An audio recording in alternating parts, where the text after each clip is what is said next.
Press pause, put the controller down, it's time to talk about the gaming industry. I am TJ Leo. And I am Andrew. And this is episode 104 of Press Pause, a gaming podcast. Let's jump right into patch notes, my friend. Well, it's 1.5, the podcast. Do-do-do-do. Pew, pew, pew, pew, pew. I like it. Radio style. Radio DJ. Yeah. I like it. Bug fixes. Got some clarification on the Xbox points debacle from last week. Oh, okay. So it's way more I complicated don't know if than I'd call I thought. that a debacle, but... The debacle.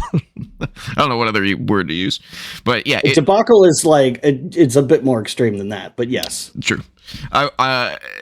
So we were both right, in a sense. It's a little more complicated than I thought. So the points reward systems actually started in 2010 on the 360. Okay. But it was called Xbox Live Rewards at the time. Okay. And then somewhere in 2016 to 2018, they slowly transitioned over to Microsoft Rewards. Okay. And then I think it was during COVID, it switched over to Xbox Rewards. And now there's actually an Xbox Rewards hub built right into the Xbox Series system. Or, okay. yeah, like the UI and Xbox One as well.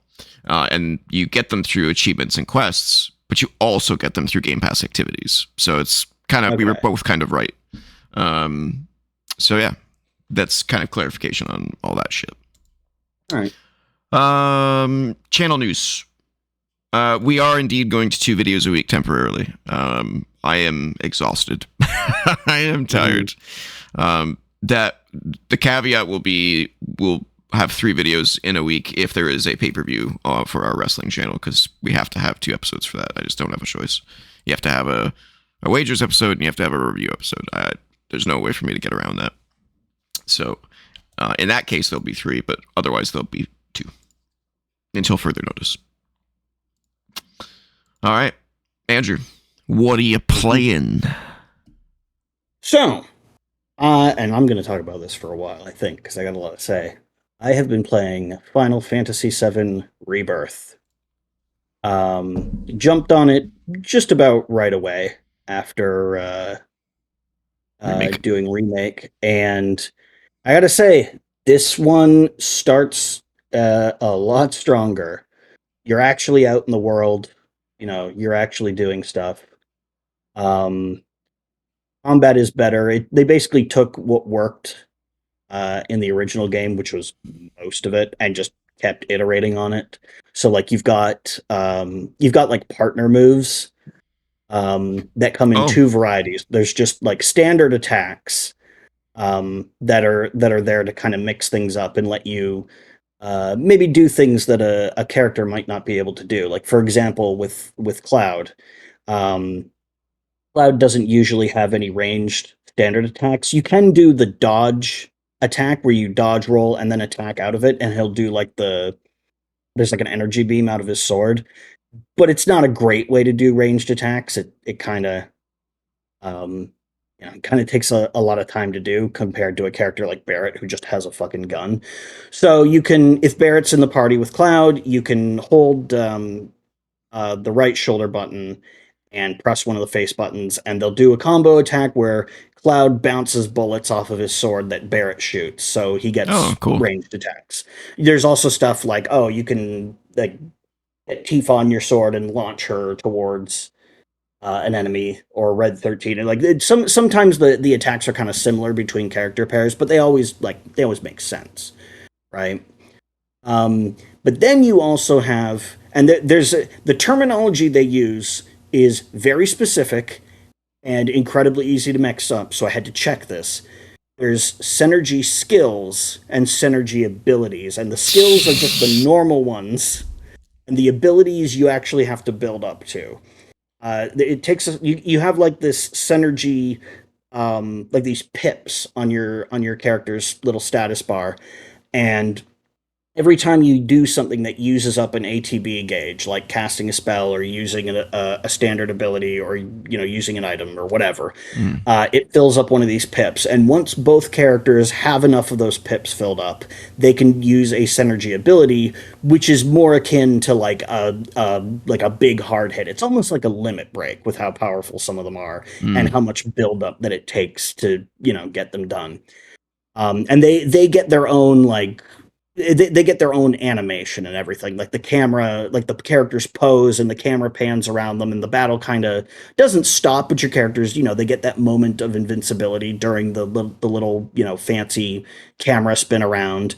Um, and then they go into the attack, and it's big damage, and it's great. Massive damage.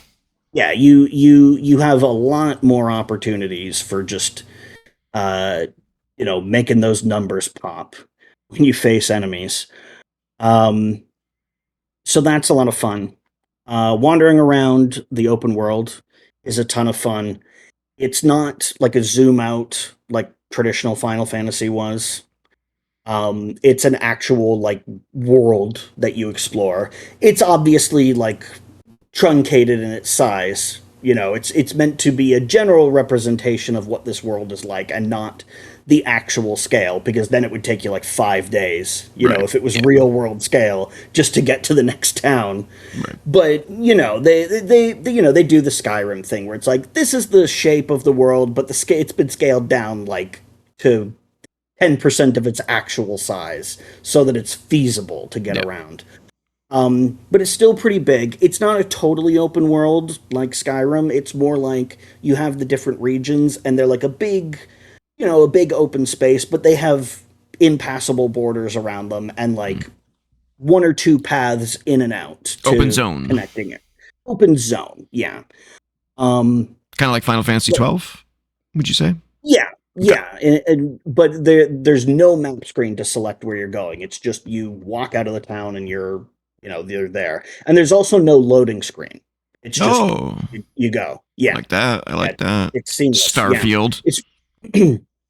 Yeah. It's yeah. It's really nice, and it's really cool to get to see this game world not from like 100 miles in the air, to like see, if they had the tech to do this back then, this is the kind of thing what they it were would look envisioning. like. Yeah. Yeah, instead of just being like a bunch of bare plains and stuff, it's like, there's stuff going on here. And like the swamp. You remember you have to get the chocobos to cross the swamp, or else the giant snake will come after you? That's like a whole area that you do now. Cool. It's not just, it's a different type of train. It's, we go around here, there's things to find and stuff to do and all that.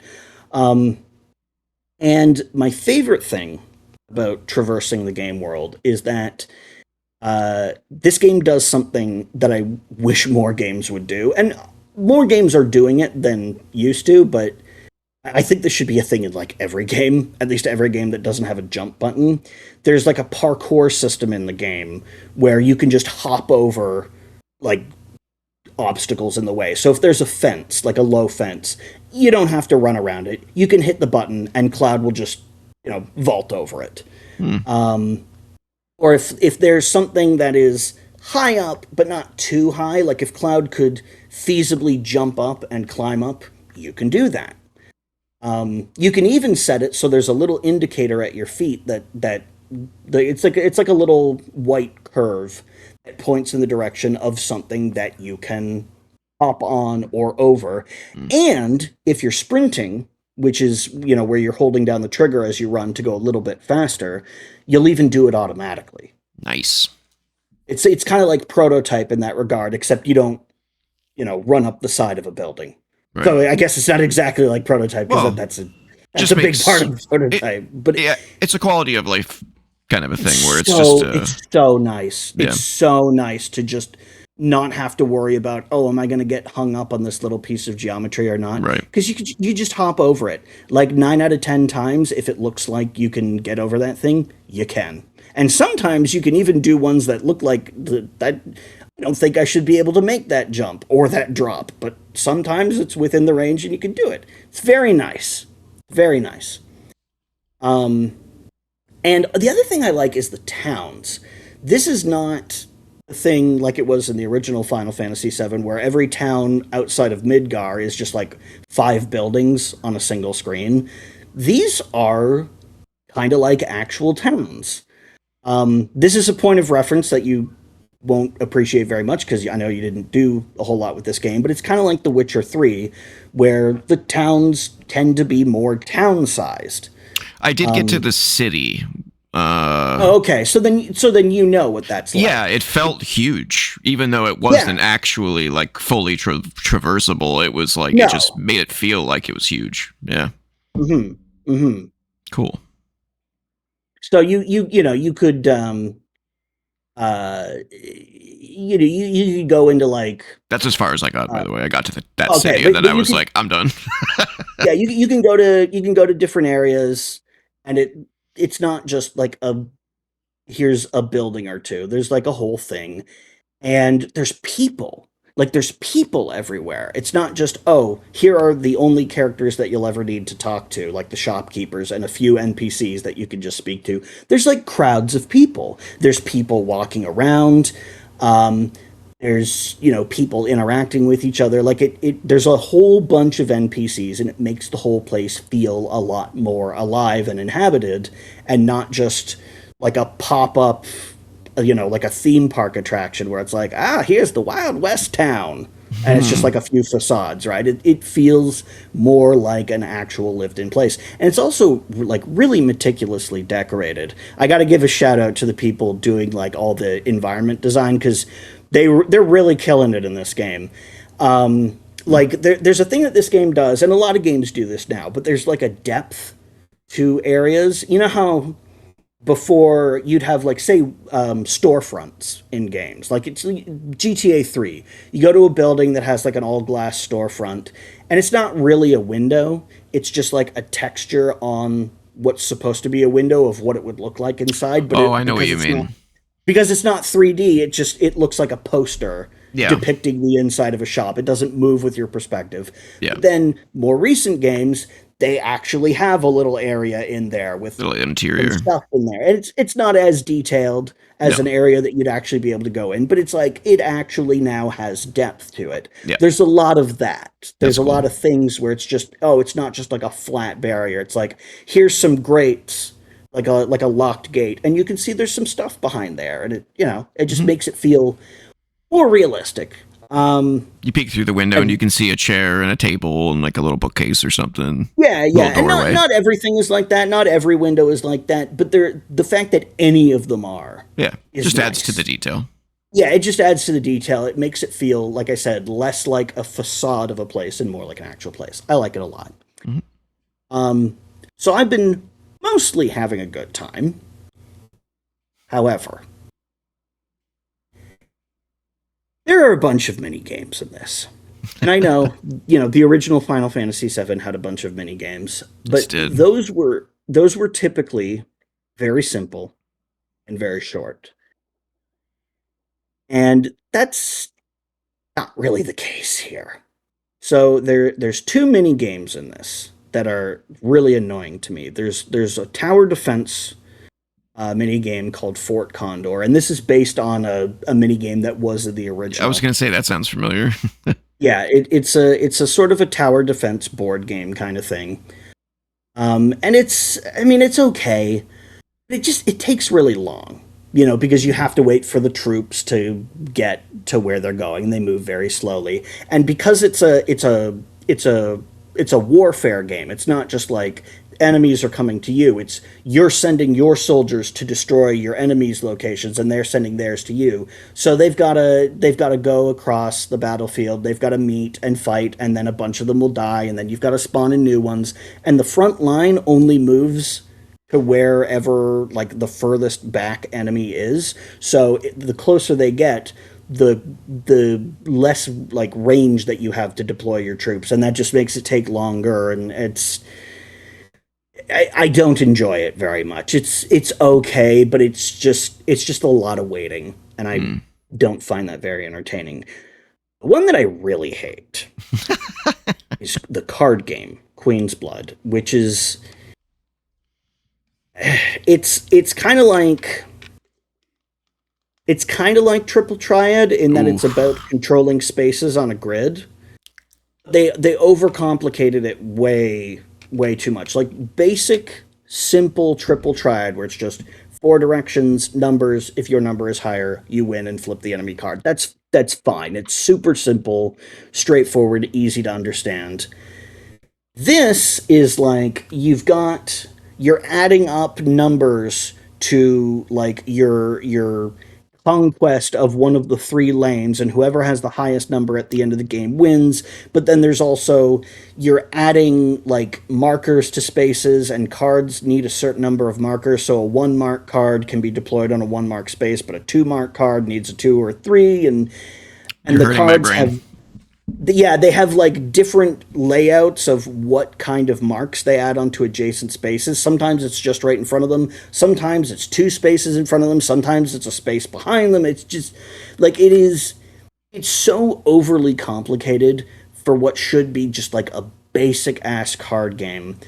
And they really fucking want you to play this because when you're on the boat going to Costa del Sol, there's like a whole tournament that takes place, and you can forfeit out of it, which is like okay, that's nice, but like they build it up so much. They make you sit through a whole bunch of stuff before you can just go to the thing and say, yeah, okay, I forfeit, I don't want to do this. And then even when you do that, they're still like, oh, but you have to play one more game, and you can forfeit out of that. But it's like, can I not just have an option to say I don't give a fuck about playing your stupid card game? Like to go back to The Witcher 3, they made a big deal out of Gwent, Gwent. but you never needed to play it. You Yeah. never needed to play it to get through the main story. You never even needed to get into a match that you could then quit out of. It was just here's a thing entirely on the side, take it or leave it.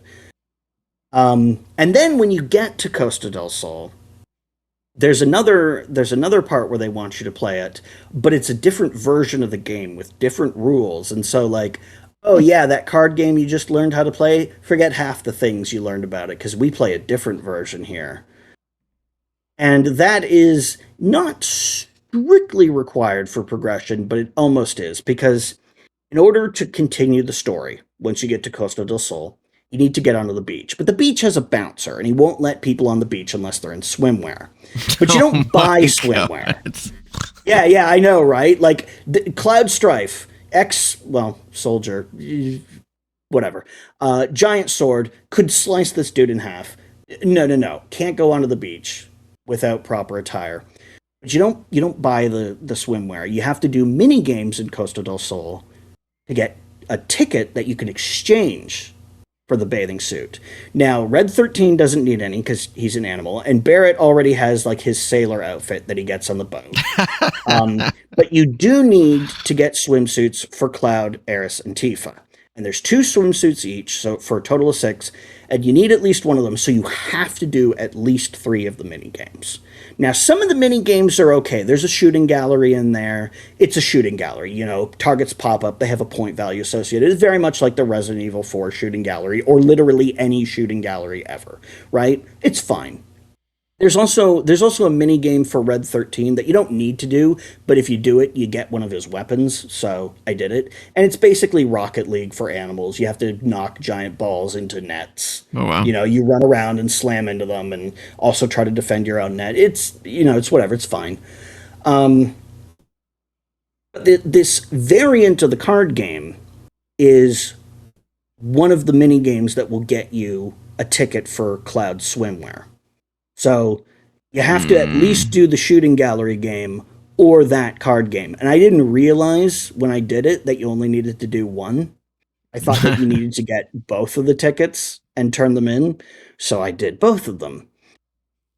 Then, and this really gets me, it feels like they wanted to make Costa del Sol another Golden Saucer, but then just gave up because some of the other mini games are really fucking stupid. Like for Tifa, one of the mini games is go around and collect the segways that are like because they have like little scooters to get around this resort.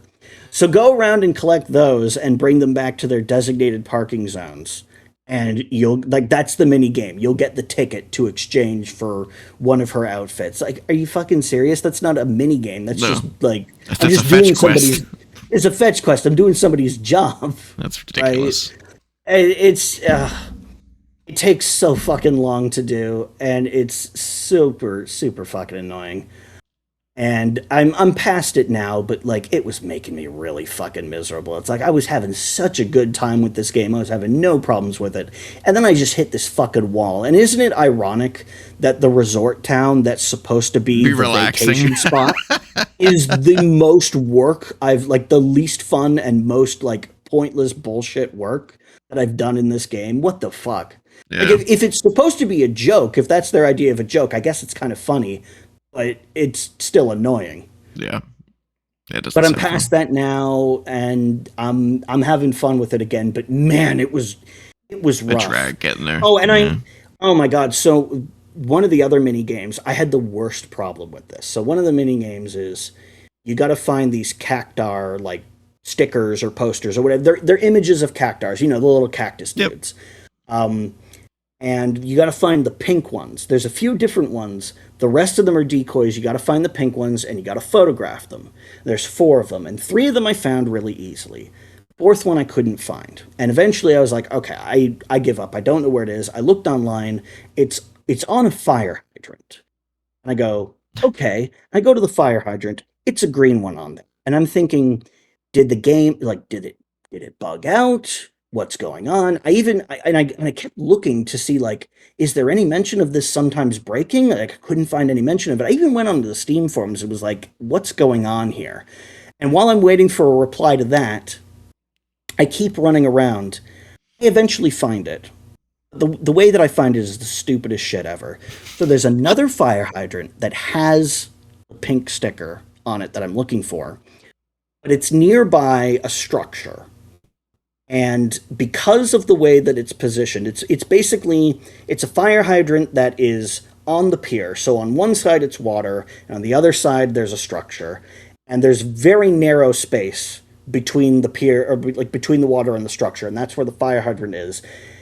When I'm running past it, the camera is bumping into the structure and spazzing out. Like my screen goes blah, blah, blah, as the camera tries to sort itself out instead of clipping through the building. And because that was happening every single time I ran past that spot, I didn't see the hydrant because the camera is bouncing off the roof of this. It's like, no, you can't see this. Yeah. It's like, it was only when I started, like, rotating the camera to try and look straight down, like, it should be here, where is it? Then I saw it from the bird's eye view, and I was like, oh my fucking god. Walked past it 16 times. Yeah. I walked past that thing so many fucking times without seeing it, because every single time you didn't watch The Simpsons a lot, but there's an episode where Dr. Hibbert is like, oh, well, the reason I didn't see that crayon lodged in your brain, Homer, is because I always hold your x-rays like this, and my thumb must have covered it every time. It was like, it must have taken me 15 minutes to find that, when it took probably 10 minutes to find the other 3 combined. That reminds me of that Metroid Prime 3 moment that I think I talked about it on the show. There's a point in Metroid Prime 3 where you walk down this like tight corridor, you drop down, and then you continue walking forward. And then there's like a switch or like something that you have to find to open a door. And I spent hours in this area trying to look for it. And then I turned around to go back, and it's underneath that particular drop, but it's camouflaged in like the worst way. Yeah. I was like, what the fuck? Come on, guys. Yeah. The thing that really gets me about this is like, a camera problem in a video game in 2026 is kind of wild. Like, I know that this is a remake of a game from the 90s, but I did not expect to have 90s style camera problems in it. Yeah. You know, like, this is exactly the reason why, if you have something between the camera and the character, you make that thing translucent to see through it. That's why people started doing that, because it's a much more elegant solution than trying to have the camera, you know, fuck around trying to reposition itself around this object. And the game has the tech to do this, because the characters go translucent when they get between Cloud and the camera.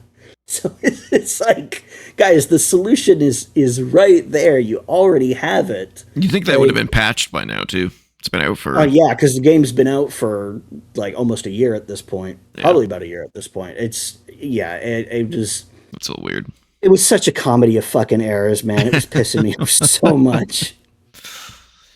But I'm past that, and I'm having fun with it again. Yeah, it's on my to-do list. This game, I really want to play it. I just need a 80-hour chunk of time to to devote to one game. I will say the side quests in this are actually good because they do stuff like you go, you explore the world, you find things, you get stuff for it, like you get crafting material. There's a crafting system in this game, which I know sounds like bullshit, but it's actually kind of useful because you can use it to make healing items. Instead of having to go back to town to buy a bunch of potions, you can just use the crap that you're picking up every 20 steps to make them. Like, I'm at the point where I'm not able to pick up more because I've got 99 of some of these common items. So I can just make a whole bunch of potions, and then you can even combine the potions together to get what they call mist potions, which is basically a potion for everybody at once. So instead of one person recovers 300 health, it's all 3 of your party members get it. And it's great because it means you don't have to build up the bar again to use another item. It was like in Final Fantasy X, they were like all potions, all elixirs, all... Yeah. Cool. It's great, man. Other than the mini games, it's cool. I'm looking forward to playing it. I just have to be in the mood to play it. I was planning on just waiting until Revelations is out and then playing all 3, just so my brain and it's like, focused on that one experience. But with how long this one is, I can't imagine how long Revelations is. Here's the reason why I didn't wait for Revelations to be out is because I don't want to run into another Tomb Raider situation where I'm like, oh yeah, I'll just tackle the trilogy one after another, and then I get burned out. Yeah, with how I long want to finish this, and then when Revelations comes out next year, I'll be in the mood to play this again. Well, crap. I'll get it and play it. Yeah, it might be a better idea. I might have to think about that. Yeah. All right. Well, I don't really have much to say. I haven't really been playing much this week. Been too busy. Too tired. Oh, there is exhausted. one other thing. Oh. There is one other thing I want to mention before I forget. To anyone who hasn't played Final Fantasy VII Remake, I am telling you quite confidently, skip it and just go to Rebirth, because Rebirth has the story so far thing. Oh, right, really? On the main menu. And it will get, like, because you don't carry over progress from Remake. The only thing you get is, like I said last week, if you have a completed save file, you get the Rama materia and the Leviathan materia. If you've done both the main game and the DLC, it's not. They're not worth doing that for. Just if you've already played Final Fantasy VII and you already know what happens in Midgar, just watch the story so far thing for the stuff that's different, and just skip the game, because it's not worth playing. It really isn't worth playing. Or if you really want to play through Midgar, play the original Final Fantasy VII through Midgar. It's only like 15 hours long instead of 40. Probably not even that long. No. So, yeah. Anyway, that's all I wanted to say. Please go on. Yeah, I haven't really been playing anything this week, so I don't really have anything to add.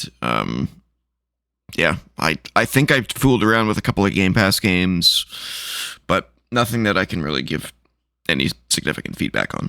So for the first time in a long time, I don't really have anything to talk about in this segment. But that's okay. It happens. I'm sure I'll return to having 16 demos to talk about each week at some point. All right. Where are we? Let's see. YouTube Music. If you want the podcast edition of the show, you can subscribe to it on YouTube Music. You can get the video edition like you're watching here, or the audio edition, whatever you fancy. You can get it there. YouTube Music. All right, where are we? No letter this week. But if you want to email us, you can do so at co.op.podcasts@gmail.com. Email us. be featured on the show. All right. That means we are at Metacritic check-in. And quite a few, quite good handful of games to talk about this week. And I realized, I don't know why I didn't expand upon this, but previous, up until this episode, I've kind of just picked games that I've heard of and I have a decent amount of knowledge about. By the way, sorry if I have a weird voice. I'm not feeling great, so if I sound odd. Yeah, we almost didn't record the show today, but you said you were feeling better. But yeah, you do sound a little rough. But yeah, I'm like 65%. So I'm not, I'm good enough. I'm well enough to do the show.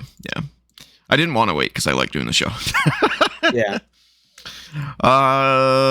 Yeah, so I realized that I kind of just picked games that I already knew about and could talk about generally, but I also realized that the Metacritic website has summaries about the game and the developer. So I'm just going to read those going forward, and that'll give us a little bit more of a specific about these games. So I'm not going to do. I'm still not going to do every game, but yeah, the ones that we're not as familiar with. Yeah, exactly. Gives us a little bit more detail. So first game on our list for the Metacritic check-in is a game that's kind of making waves, and I've never heard of it. It's called Fields of Mystria. Yes, I've been hearing a lot of good things about this. Yeah, so this is from NPC Studio. The summary reads, get ready to begin a brand new life in a world that's brimming with possibilities. Mystria, an idyllic village tucked between forest and sea, has offered you an overgrown but full of potential homestead in exchange for your assistance. Restore the town to its former glory after an earthquake wreaks havoc and strange magic begins to flow through the land. In this spiritual successor to the farm sim RPGs of the late 90s and onward, build the farm of your dreams as you discover magic, romance, and adventure. So that means Harvest Moon. It's a Harvest Moon, like. Yep. Mm-hmm. Yep. It was like a 90s anime thing going on. Mm-hmm. Yeah, looks pretty cool. But critically 87, user score 84, early reviews. So seems to be doing quite well. It looks. I know it's Harvest Moon that it gets its inspiration from, but it really does look a lot like Stardew Valley. Stardew Valley, yeah. I mean, of course. Which, in my opinion, is the best of its genre. Well, but, I mean, they iterated on everything that Harvest Moon had done before, so they, and it got support for like a decade. Yeah. So that's Fields of Mystria. Man, that is such a Ranma ass character design right there. You're not going to understand that reference, but that is totally like a Rumiko Takahashi style character design. I kind of dig it. What's he from? Well, Rumiko Takahashi, she's the creator of Ranma and Inuyasha and Maison Ikkoku. But it looks like her art style, and specifically that kind of looked like Ranma Saotome from Ranma Half, or who's another? God, what's the guy's name? The other guy's name? Goku. The guy with without any sense of direction. Fuck, what was that guy's name? Oh, whatever. TJ Leo. But anyway, yeah, I was just they were clearly influenced by that.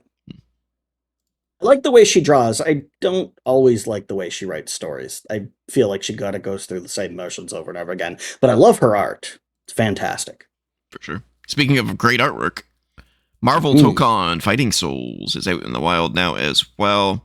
I'm not going to read the summary. It's a Marvel fighting game. I don't think we need from the Guilty Gear people. From the Guilty Gear guys, yeah. Arc System Works. Doing really well, critically 86, user score 79. But that's kind of skewed because the game was broken on PC when it launched. It's fine now. There was definitely some issues I was hearing a lot about. Yeah. But they've done a lot to fix that already. The only other complaint people have is crossplay is pretty janky. So I'm sure they're working on that as well. But overall, everyone likes it. I want to give it a try. I'm not a fighting game fan, but it looks real fucking complicated. It's a 4-on-4 fighting game. Like, it's crazy. Here's the thing. I love the way that the ArcSys games look. Like, they have perfectly. They have figured out cell shading. They have figured out how to make these characters look 2D when they're 3D. But I just do not enjoy Guilty Gear. I just don't like the way that game plays. There's nothing wrong with it. It's just not Not my for you. style of game. Yeah. And the problem is that's the game they make. So Mhm. like Blaze Blue also plays just like Guilty Gear. Dragon Ball Fighters also plays just like Guilty Gear. And I assume Mm. Kokon probably also plays very much like Guilty Gear. Yeah. So yeah. Yeah, it's got But it looks amazing. oh, it looks just a drop dead gorgeous. Absolutely. Yeah, and not just like the graphics, but like the actual designs for the characters. I mean, we've talked about how great Captain America looks. Oh yeah. Just put the bomber jacket on him with American flag colors. It improves his design by like 300%, just like that. It's fantastic. Yeah. They do good. They do great work at Arxis. Just not my kind of game. Yeah, agreed. Yeah, when they said it was a 4-on-4 tag type fighting game, I thought it was like everyone has their own individual health bars, but they share a health bar when you switch them out. So it's really just about like having synergy between your characters that's most important. Then you know, I don't know what else. I'm not a fighting game guy. Yeah, but I do remember playing Tekken Tag Tournament a lot. But I'm sure this game's going to sell like crazy. A game that isn't doing very well is Wild Blue Skies. This is the Star Fox like from former people that worked on Star Fox.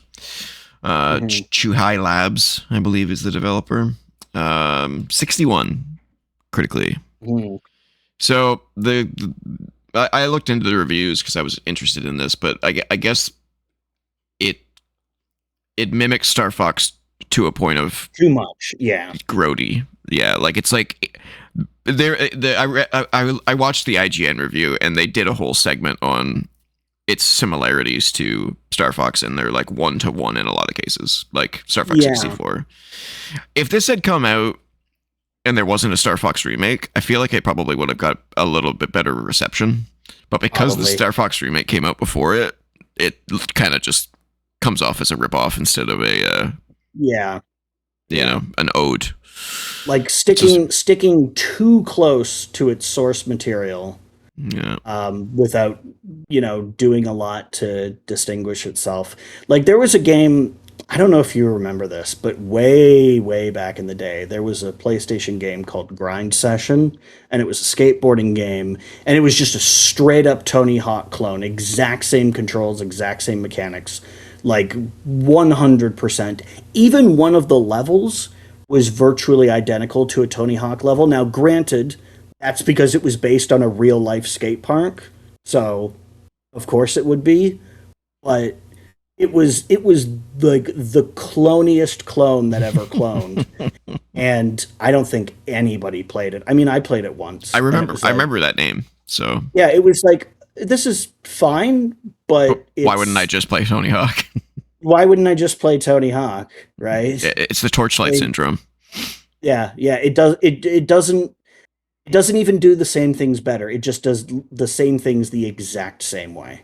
And that was part of the complaints about the game, is that it does a lot of the same exact things, but not as good as Star Fox does them. Like the movement is very like, it's not as flowy. It's very like, when you're moving around the screen, it doesn't look like that until you see someone stop when they move. And then they said that the times that it takes artistic liberties and it expands and becomes its own thing are the best times in the game. Like this cloud level, you don't get to fly through the clouds at all in Star Fox. And then which is weird. You'd think they would have done that at some point, right? And then there's one point I guess in the entire game where you come across a waterfall and the perspective shifts up and you fly up the waterfall. Okay. And then you kind of come to the top of the waterfall, and then you can continue going forward. But you're actually like playing while you're going up the waterfall, which is pretty unique. That's, you don't see that in Star Fox. You're always just going forward, right? So it's just it seems to succeed when it does things on its own, and fail when it just copies Star Fox. Like there's literally a level, like the Independence Day level. It's like exactly the same. Oh yeah. Which even that level, because like you said, Independence Day, that was just like, what if we just did that scene from Independence Day? Yeah, but it's identical down to the fact that there's like a pyramid in the middle of the map. Oh like my god! Like wow. it's egregious. That's specific. Yeah, and I think you've seen it in this footage. But there's that level in Star Fox. This one, remember the spotlights level with the and you have to avoid the spotlights. Yeah. Except in this one, they don't do anything. Oh my god! Like they just did everything the same, but didn't quite do it anywhere near as well. So yeah, it's a shame. It looks like what the game really has going for it are the visuals, which are great. They're very pretty. Yeah. You gotta have the gameplay. You gotta be at least as good as the thing that you're ripping off. Yeah. And ideally better or different in some way. Oh yeah, and then they complained about the bombs. I guess I shouldn't say ripping off because like there's people in this who worked on the original Star Fox, so it's almost a spiritual successor in a way. The thing you're cloning, I guess. Yeah.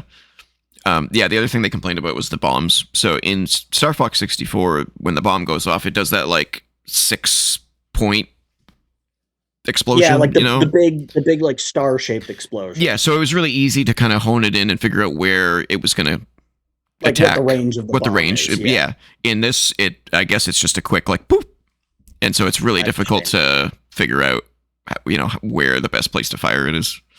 Yeah. So anyway. Don't mean to harp on these guys, but if you're going to do something, if you're going to copy someone, especially since some of you are the originators of this, the whole let's have animals fly in starships and blow stuff up thing, I mean, I'm sure their budget wasn't, massive. No, but it wouldn't have been massive when they made the original Star Fox either. True story. Good point. All right, let's move on. Next up is Dusk Fade. So this one I'll have to read. It's from Weird Beluga Studios. I've been hearing a bit about this. I don't know much about it. I played the demo for this a little bit, so I can talk about this one a little bit. Okay. I don't know if I talked about it on the show already. You might have. Yeah. Shatter the shackles of time as you jump, swing, and slash through a fantastic world in this love letter to classic 3D action platformers. Zirian, accompanied by his mechanical cuckoo, must save his sister from a mysterious clock tower that has plunged the land into eternal night. Explore stunning realms shaped by the master clockmakers, each filled with mystery, magic, breathtaking vistas, and endearing characters. Navigate ethereal... They missed an opportunity to say Eternal Darkness. Ooh. And have a little shout out there, but... Indeed. Navigate ethereal forests, underwater realms, sunlit dunes, and cloudy heights. The world of Duskfade is alive and teems with secrets for you to discover. Master a seamless blend of a dynamic platforming, fast-paced combat. Jump, dash, grapple, glide your way through challenges that rekindle the magic of classic action platformer It favorites. looks kind of like what if we said, hey, let's mix Zelda with Sonic Adventure 2, which is not a thing I would have thought to do, but at least based on this footage, it looks like it might kind of work. Yeah, I enjoyed the demo. I stopped playing it because I was like, I'll probably play this when it comes out. It's pretty good. Yeah. So it's doing pretty well. It's doing as well as I would expect it to. So it's 79 critically, 78 user score. So okay, that's pretty good. Pretty much nails exactly where I thought it would land. Yeah. So it probably won't be high on my list to check out, like priority wise, but it'll be on the backlog for sure for me to check out at some point. There's just too many other games to play. I should be picking up Adventures of Elliot and the Assassin's Creed 4 remake soon. So, I heard the Assassin's Creed 4 remake was kind of crap. I've heard mixed things. If you've played the original, you basically will love it. If you haven't, and you've played the Assassin's Creeds after it, you're probably not going to think. Yeah, it's one of those like viewpoint things. If you didn't play the originals and you don't understand what Assassin's Creed was before they changed it to like an action RPG type system, then you probably would be disappointed playing it. But anyway, let's get on to the last game in the Metacritic check-in, which is a game I've been keeping an eye on. Lootbound from ArtDoc. Whoops. Lootbound is a tactical roguelite with turn-based combat, loot management, and D&D elements set in a dark fantasy world. Fight dangerous enemies, collect epic loot, recruit allies, and lead them on a path of adventure. So I think I may have talked about this one on the show, but basically it's sort of a combat game where it's kind of like Backpack Hero. You remember Backpack Hero? Not specifically, but No. So you have like a backpack, yeah, right here, and you are fitting gear into it after each battle, and each piece of gear gives you certain bonuses, and depending on how you situate it in the backpack, it can synergize with other things that are next to it.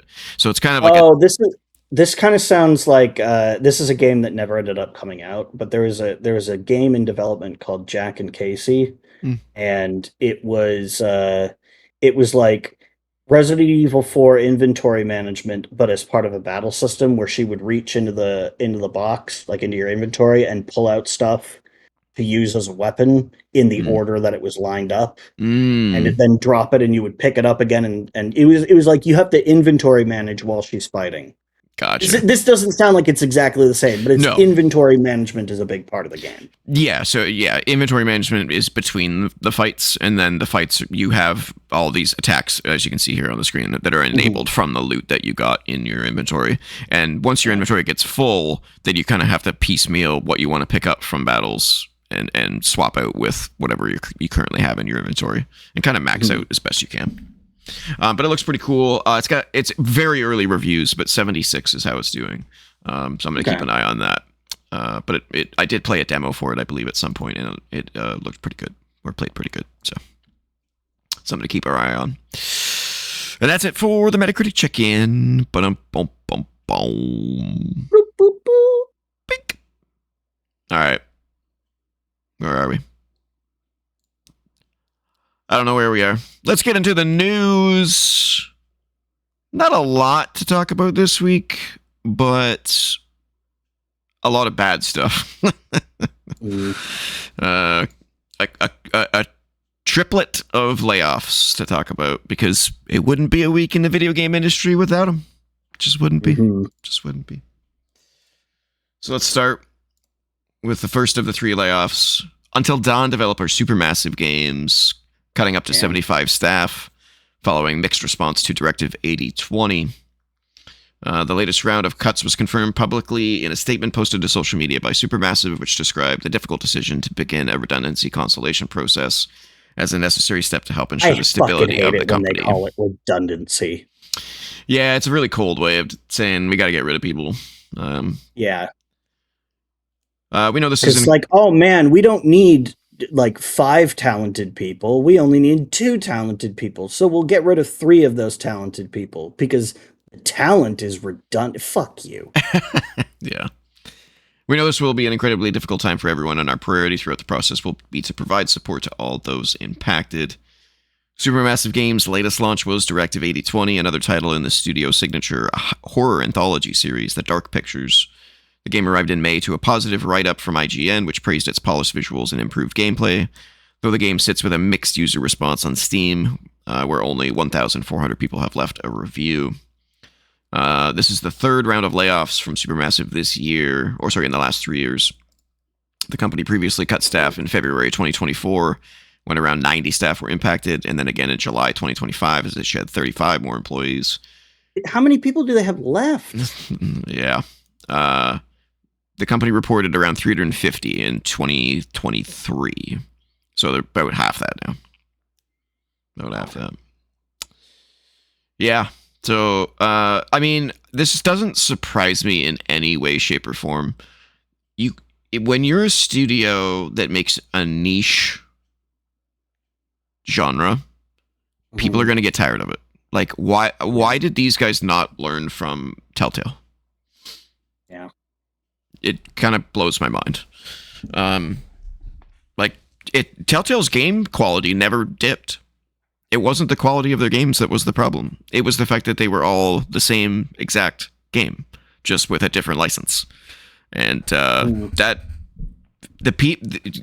only 2 types of people that will play those games: the people that like the license, and the people that like the Telltale games.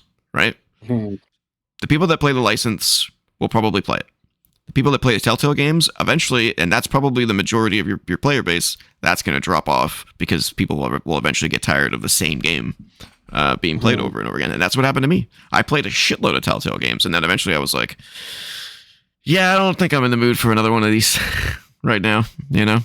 And then I think that's kind of when they started to fall off, was around that time. So, and this is the same thing, you know, all these guys do is make Telltale-like horror games. Yeah. And they're high quality visually. Sure. But that's not really enough, you know? These guys need to branch out before it's too late. They just do. You know, Until Dawn was an unmitigated success, and everything after they've done has not. It's just not hit the same. No. Like, I'm glad you guys are doing what you want to do, but you also have to make money. And so it's time for a genre switch, guys.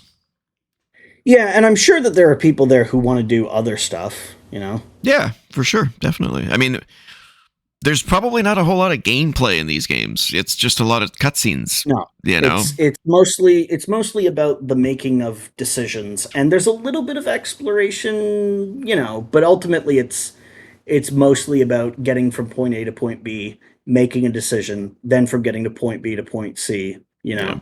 Yeah. That sort of stuff. The only thing they've done, the only different game they've made, to my understanding, is Little Nightmares 3, which is a good game.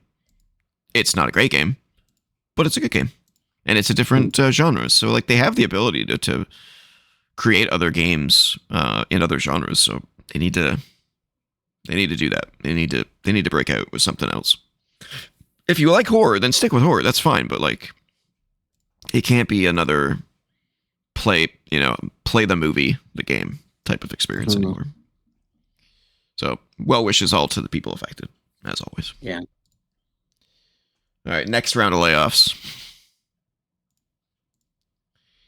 CD Projekt has confirmed layoffs on the Witcher multiplayer spinoff, Project Sirius.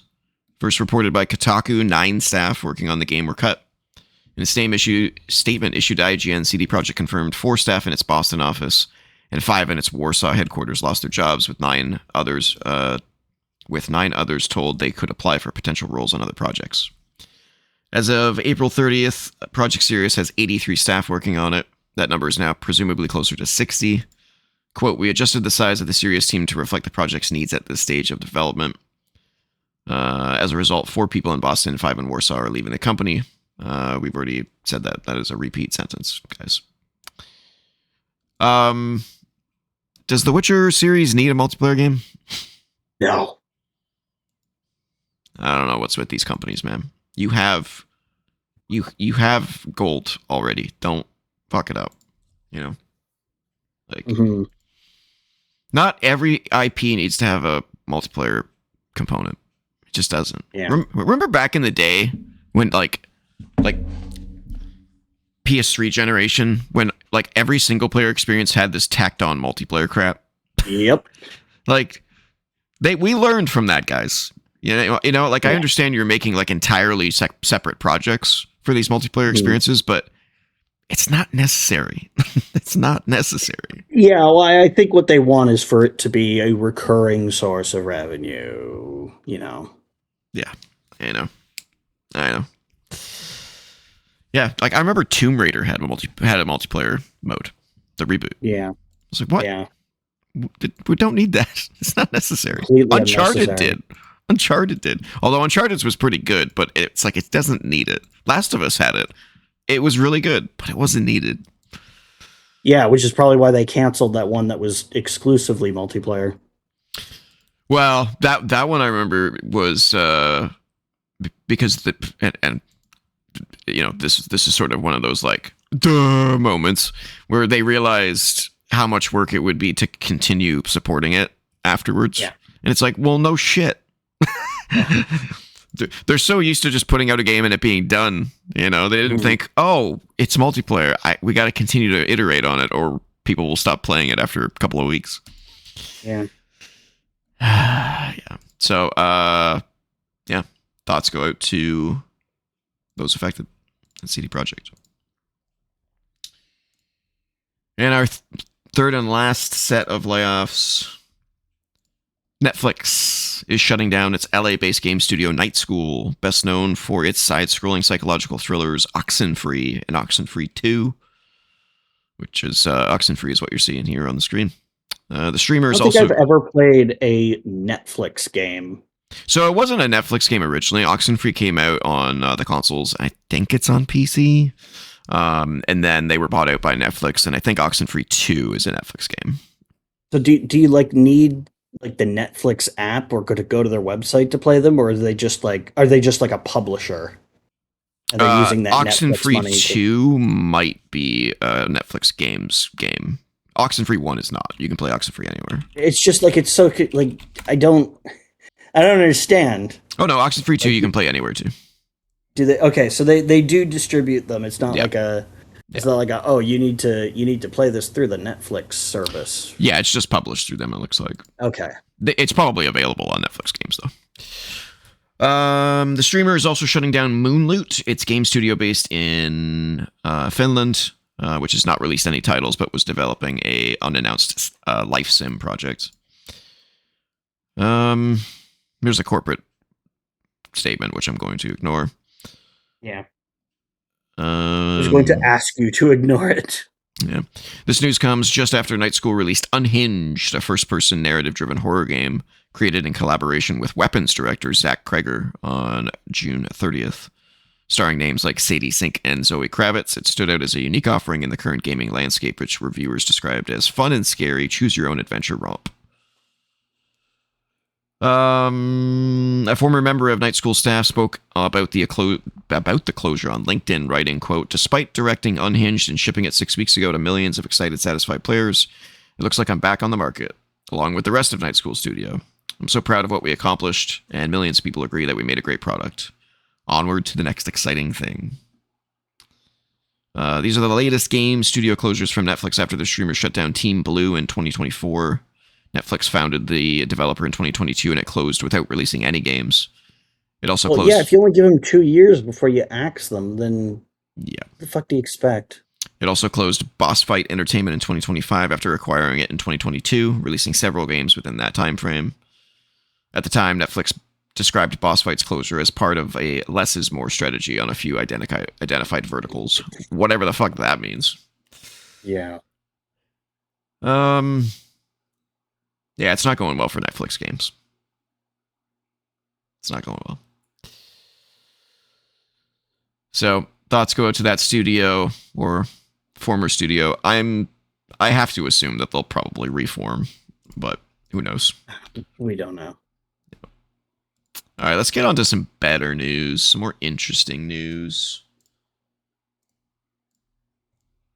Xbox's separation from Compulsion Games, one of 4 studios that spun out independently during the recent Xbox reset, appears to be complete, as the developer itself is now listed as the publisher of 2025's award-winning South of Midnight on Steam, instead of Xbox Game Studios.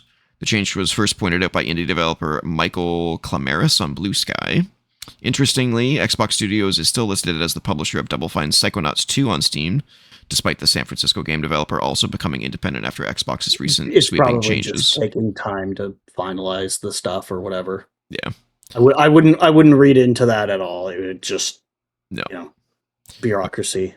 But that's a good thing, because that means if you buy South of Midnight on Steam, it goes right to Compulsion Games now. It does not go to Xbox. So congratulations to them. Hopefully people will support them by buying the game now that it will directly fund them. Yeah.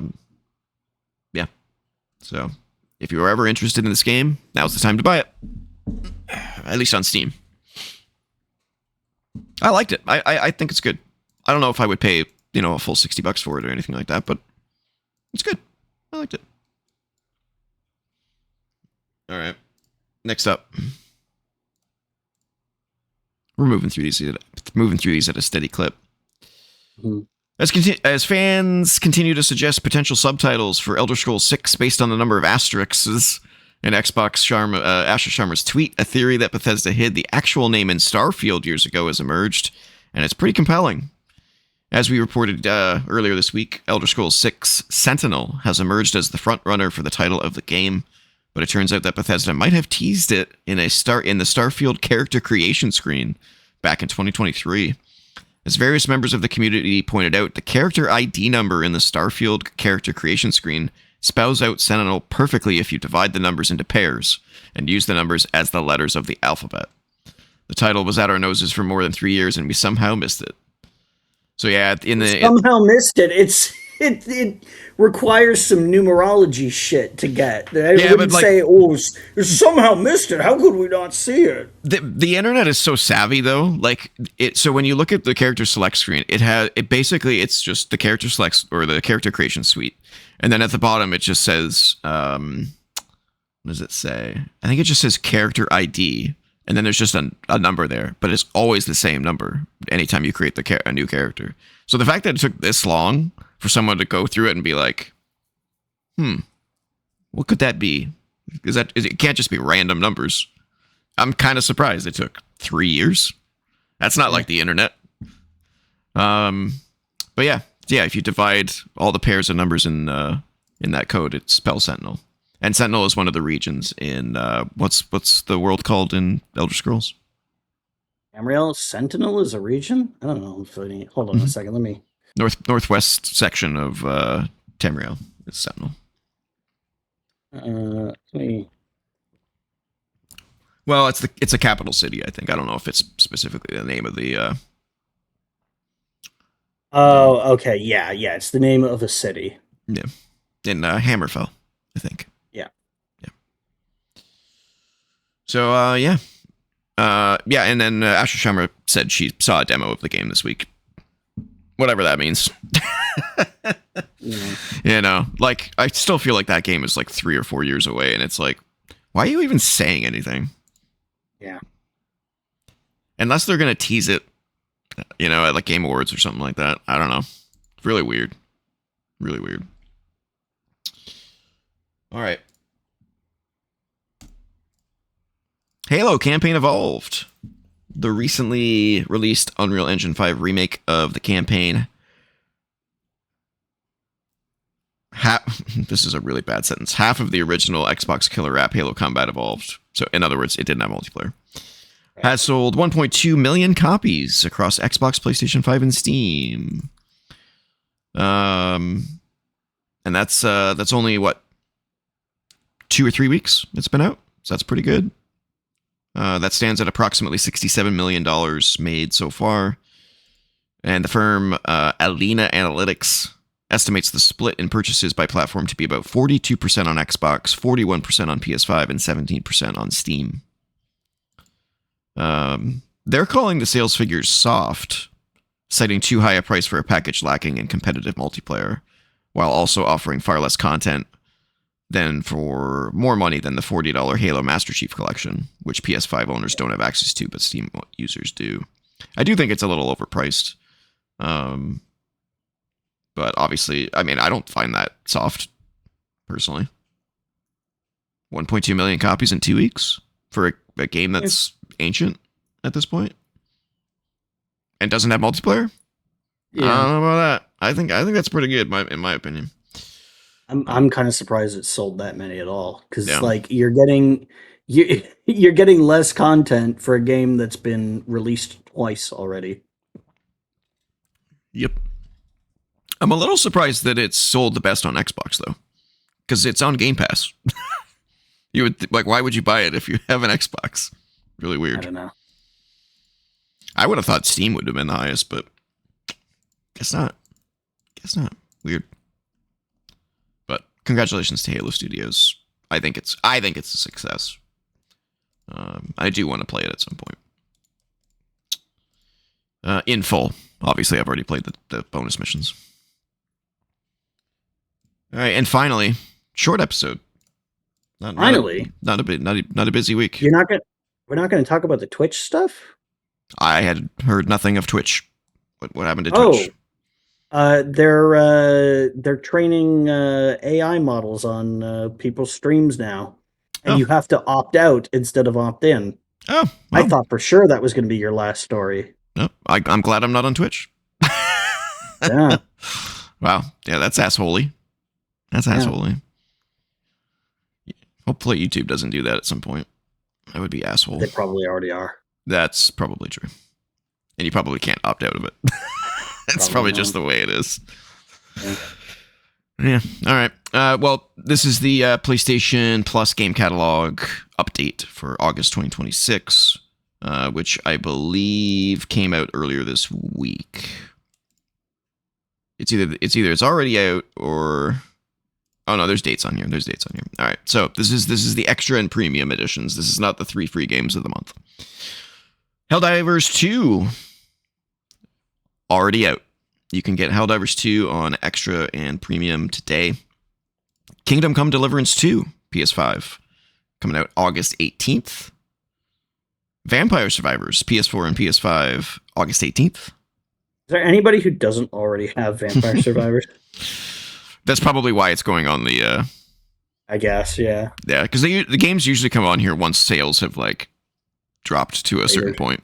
Yeah. Hell is Us, which is what you're seeing here. PS5, August 18th. Globally, August 25th in the US, UK, and Japan. Why the dates are different, I do not know. You now have no excuse if you're a console gamer not to play Hell is Us. It's on Game Pass, and it's on PlayStation Plus Extra and Premium. Go play it. It's awesome. It's sick. I want a sequel. Go play it. And it's not going to get one unless people play the damn thing. Una Musume. That's the horse game, Uma Musume. Uma Musume, Pretty Derby, Party Dash, PS4. A horse girl game. Same dates as before. 2 Point Museum, PS5, same dates as before. Metro Exodus, PS4, PS5, same dates as before.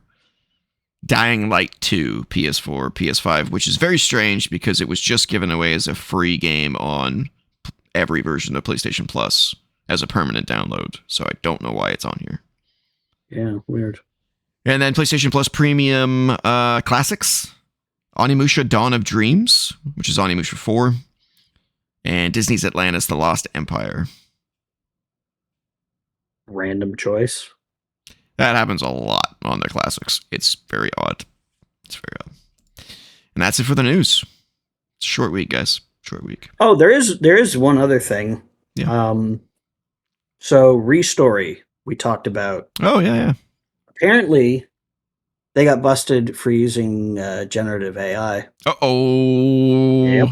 Uh-oh. That's a shame. The game looked really cute. All right. Well, you know what that leaves us with.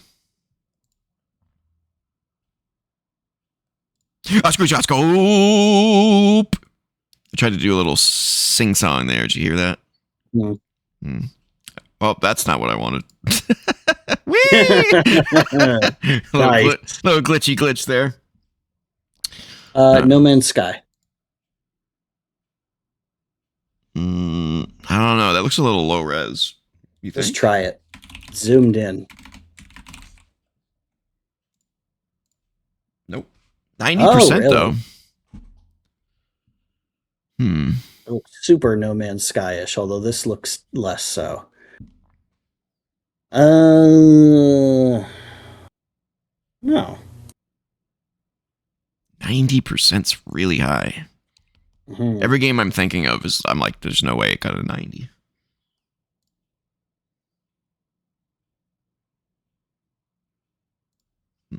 Okay, we need more. Yeah. PC exclusive?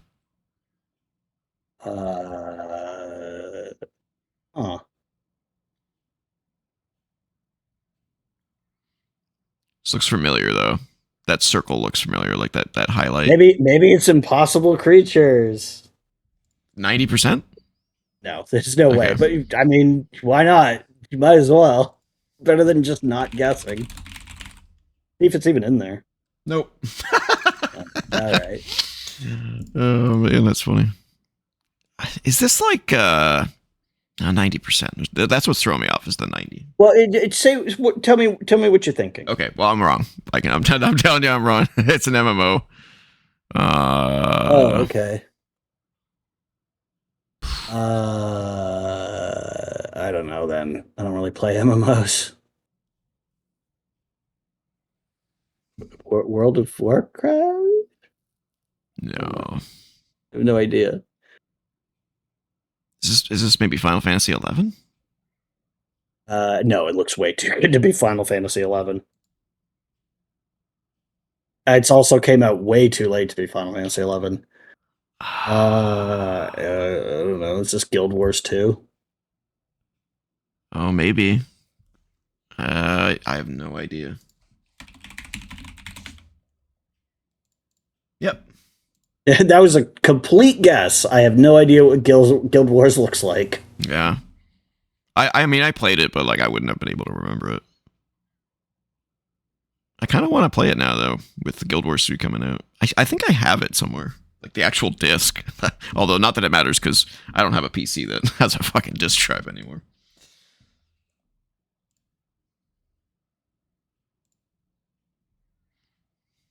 Oh, that's a house. Oh, this looks familiar. What is it? Luigi's Mansion 3? Looks a little light. It starts off bright, and then it gets dark. Okay. Oh, this might be, well, there's those two games. They're both like farm type games, but they're 3D. One's in a desert, one's in like a forest place. Oh, God. Oh, God.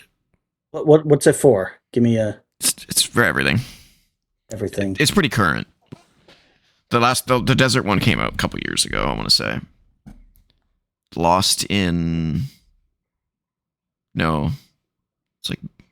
It's like something in blank town.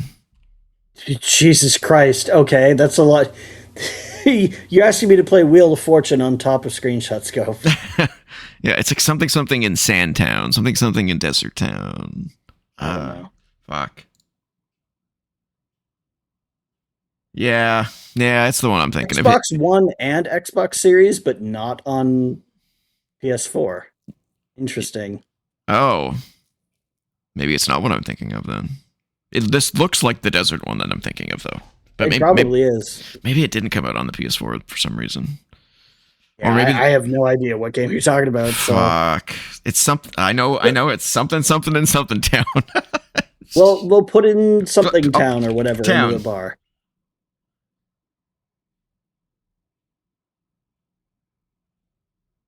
Fuck. No, I'm not gonna get it from this. There's like a million town. Son of a bitch. Yeah. No. I don't think I'm gonna get it. I know. Sandrock. My time at Sandrock. Yay! My time at Sandrock. Yay! Much. So neither of the words that you were sure were there. There was no inn. There was no town. My time at Sandrock, and the first one was my time at Portia. Portia? Is that what you said? Yeah, Portia. Yes, my time at Portia. Yeah, that's what it was. Yeah. Whew. Just pulled that one out of the ether. Does that staircase just end? And there's a Humor me, haunting ground. You nailed it. I've never even heard of that game. Is this like wait a minute, it's from Capcom? It's a Resident Evil ripoff? Oh, man. Oh, I've had that one in my back pocket for a while. Did that say meth key? Did you see that? No, probably mess key, like a place mess. where people go to eat. Sometimes called a mess. It said meth key. I was like, what the fuck? I gotta see this again just to make sure it didn't say meth key. So this, what this was is, I think... It does say meth key. It says meth. It does say meth. What the hell? Wow, okay. I wish I could freeze it so I could see it. Probably short for something. I think this is one of the games that one of the prototypes for Resident Evil 4 eventually evolved into. Because remember how they had a bunch of different ideas for Resident Evil 4, and they got like partway through, and then they scrapped it and did something different. But some of those turned into things like Devil May Cry was a spin-off of one of the early builds of Resident Evil 4. I think this might be one of those games as well. I'm going to check Metacritic to see how well this one did. Oh. Well, it's mixed. 67 critically, but 87 user score. Yeah, the people who like this game really like it. You're like a defenseless or mostly defenseless character, but you have a dog who you can be like, hey, protect me or whatever. But the dog can also get hurt, and it's like it's a mostly runaway thing when a monster shows up, and solve the solve the mystery of the ghost or whatever. In all of the reviews, people are like, it's like Clock Tower. They're all saying that's the other thing that I've heard that it's like is a lot like Clock Tower, because I mean that's what Clock Tower is. You can't really fight back in Clock Tower. You just have to run and hide or figure out a way to use the environment to your advantage. Now this one I'm not going to be able to. Well, try Elden Ring. Probably not. Just try it. Probably not. Okay, I thought it looked kind of like the like Caelid, like that really diseased area. Yeah, definitely not. I mean, maybe, is this Spider-Man 2? Like the movie game? Yeah. No, looks too good. It is pretty sharp looking, isn't it? Yeah. But it's like, is this maybe like a PS3? You think? Because it's not PS2. It's not blurry enough. The game wasn't on the PS3. Maybe it's Spider-Man 3, the movie, the game, but I think 78 is a bit high for that game. It is New York. Let's just try a Spider-Man game. You can try it. Oh, yeah, well, let's put Spider-Man 3 in. Definitely not Spider-Man. Oh, is this Prototype? Oh, it might be Prototype. Maybe. Yep, it's Prototype. Wow. Okay, I almost didn't recognize it because the screen isn't in a haze of blood. Yeah, there you go. There's some blood. Man, that's a good game. It does look more fun than I remember it being. I remember it being crazy fun. Really? I was the infamous guy. Because obviously those games got compared all the time, but... Yeah. Yeah, this game was basically just Hulk Ultimate Destruction, except... You could run up buildings. More violent. Glide from having blood spray out of your wrist. Yeah. Yeah, you had like blood powers basically that formed like claws and stuff. Well, you could also like absorb people and also turn into people and then be like, I'm not the imposter, he is, and then they shoot the other guy. That's a move you can do in the game. Yep. It's not like a one-time thing. That's an ability you have. I'm gonna check Prototype's Metacritic score. 78 and 75. It's about what I expected. Yeah. I have no idea what this is. I never played the sequel. I did. It was bad. Oh. I don't know. Is this Torchlight? If you get this, looks kind of like Diablo, but kind of cartoony. No? Okay, that does look like Torchlight. Is this Diablo 3?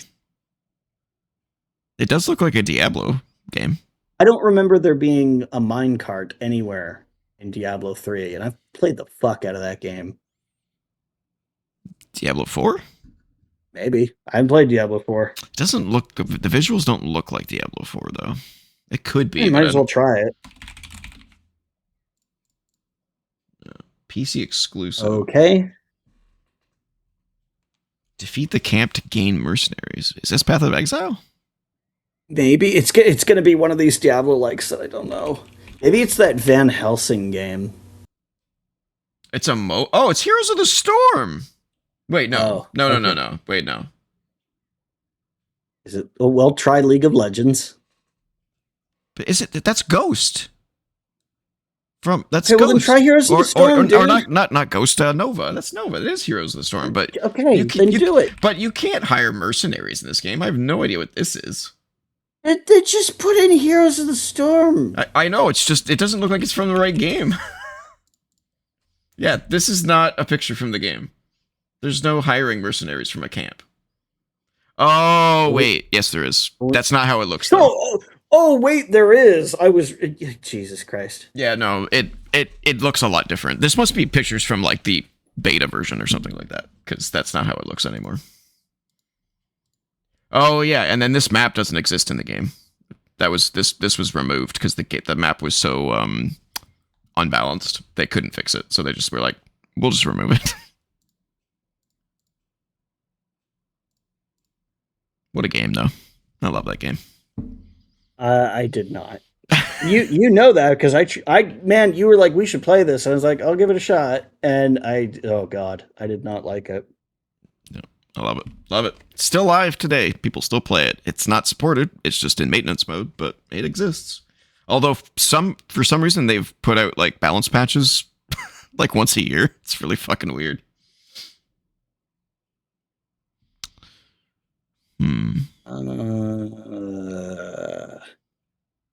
Is this like a cargo plane? Crisis, maybe? I'm just thinking of when you're on the aircraft carrier. Nope. Okay. I don't know what I'm looking at. Yeah.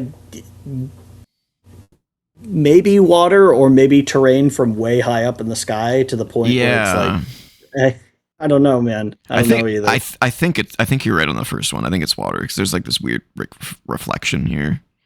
Yeah. I think it's water spray, but I don't know what this is though. A game where you're on a boat. Oh, geez, that narrows it down. Current gen only. Well, I've definitely never played this because I would absolutely recognize this look. It looks like some kind of holographic 3D map or something. Yeah, I don't recognize it either.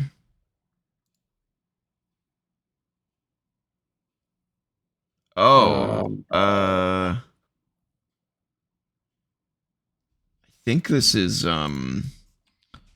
hardship. Hard space shipbreaker. Yeah, there we go. Ooh, good one. I really, really, really, really wanted to love this game, but I didn't. Oh, okay. It was one of those, huh? Yeah, it's basically you're this dude who works at this space station that decommissions ships. Yeah, so you're basically having to like cut ships piece by piece. Take them apart and scrap them for materials. Yeah, but you have to do it carefully. It's kind of like a neat idea, but if it's not done well, then it's not that it's not done well. It's just the controls just piss me off because you're in space the whole time, so you have to. You're constantly you have momentum and stuff. Yeah, It's like I was kind of just like this would have been so much better if there was just a way to not have the fucking momentum. The momentum movement kills it. Like I know it's realistic, but it just or some kind of like omnidirectional brake. Yeah. You can like there is like a braking. It felt really cumbersome to move around, and it's kind of like the most important part because you have to like line up your laser to cut things, and if you cut the wrong thing, you can potentially make it explode, and then it sends you flying. So you have to. That's why you have like this. That'd be really frustrating. Yeah, this is not a map. This is an X-ray vision of the thing that you're cutting. So it labels like all the things that you got to avoid cutting and how you should cut it, and yeah. Cool idea. Just I don't know if it's executed all that well. Well, that's SSX. Yeah. Which one? I don't know. Tony Hawk or SSX? There we go. Hey, we're now an exalted game guru. We leveled up again. Wow. It's tricky to rock around. That's right, on time. It's tricky. It's tricky. That's a good game. Oh man. Punching people in the face while you're snowboarding. Maybe with the Saudis owning EA, we'll get EA Sports Big back. They like to resurrect old shit, so come on, do it. But will it be any good? Yeah, that's a good question. Zoom. All right, we're getting close. There we are. Okay, remember these are the old ones. Whoa. I don't recognize it. Which is weird, right? Because you would think that that's like super Yeah, easy. that'd be like a dead giveaway if I'd played this game, but I don't think that I have. Oh, well, it's a Star Wars game. Oh, is it Battlefront? Oh, it's definitely Battlefront. Look at the, Like the old Battlefront? yeah. I think it's Battlefront 2, because this looks like the, Okay. the Jakku. Is it not Jakku? Okay. Maybe it's the first one. It's an ugly Ewok. Yeah, that's the first one. Weird. Those games are great, though. I didn't know the Clone Wars stuff was in the first one. Interesting. Thought that was for the second one. Played the shit out of the second one. That's an ice cream truck. Mm. And a dresser drawer just sitting there. Or is that a mailbox? I don't know. I have no idea. I don't know what this is. It has the look of this post office delivery game that I played one time. I don't remember its name though.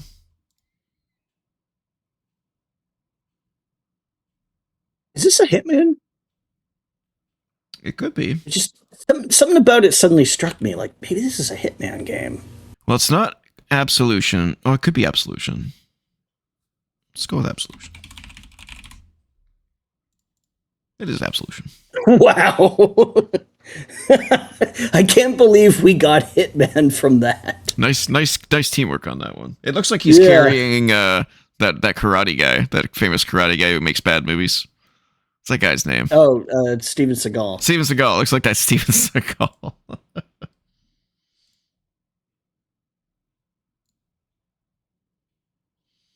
I see a UI. Looks like well, yes, technically. Yeah. I think it's a crosshair. See the little white line in the yeah. This looks pretty like gen or 2 old. PS3 maybe. Could be PS2. It's hard to tell.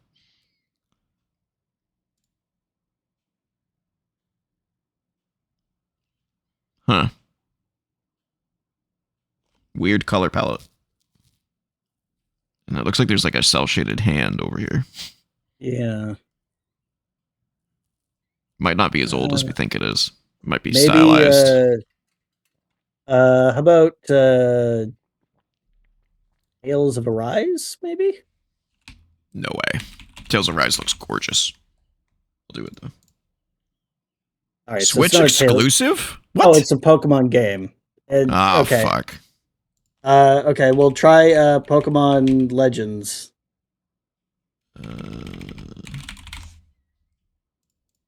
Wow. There we go. Arceus, yeah.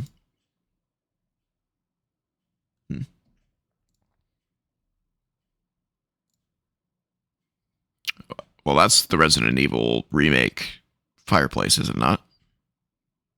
I don't know. I can't tell from a fireplace, but go ahead, try it. Does it look like there's like a little man there? You see that shape right there? It doesn't show up in the zoom. Oh, there he is. It looks like a little. It looks like a little person. That's weird.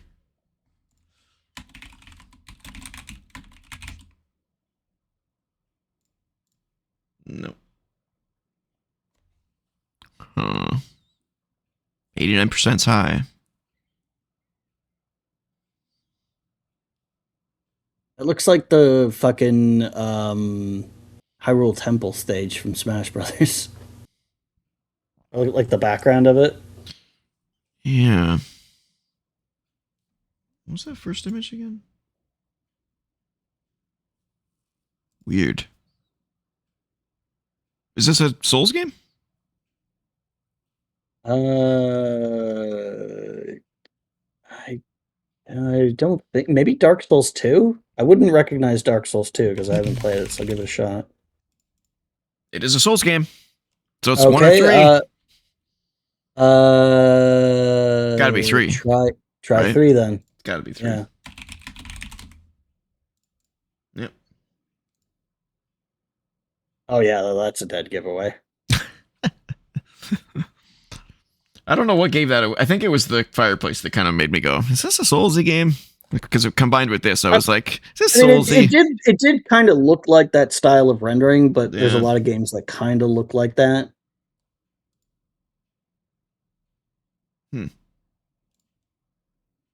All right, last one. What the hell am I looking at? I don't know.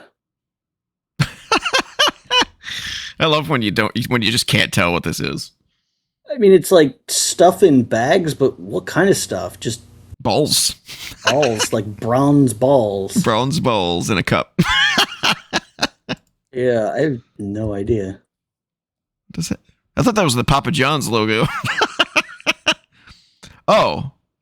Is this Beyond Good and Evil? Yeah, that's what I think it is too.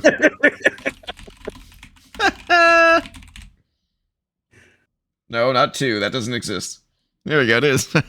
So you know what gave it away for me? The water. The water. Yeah.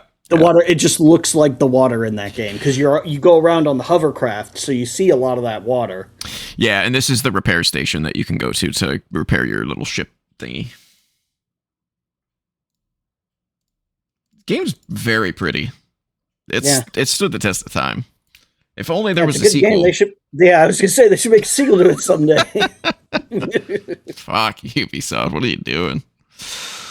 All right, that's it, ladies and gentlemen. We've made it to the save point. If you want to reach me on the socials, I'm at TJ Dashley on BlueSky. And I am at Ninjas on BlueSky. Don't forget to comment, like, share, subscribe, and ring that bell for notifications. That's all the time we have for you this week. Until next time, get back to gaming. Get out of here.